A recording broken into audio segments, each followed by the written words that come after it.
All right, ladies and gentlemen, Dave DeBaum here with live coverage of Hurricane Florence. And it's not that bad, just a lot of heavy rain out here. Not anything like Hugo back in 1989, not yet anyway. Don't see a lot of winds, just a lot of rain right now. My front porch. Some of my lights.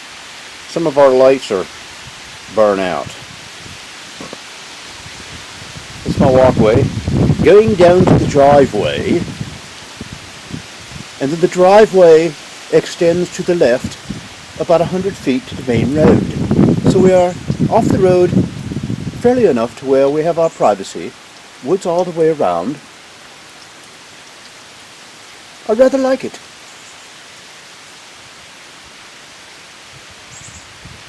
There's the pole.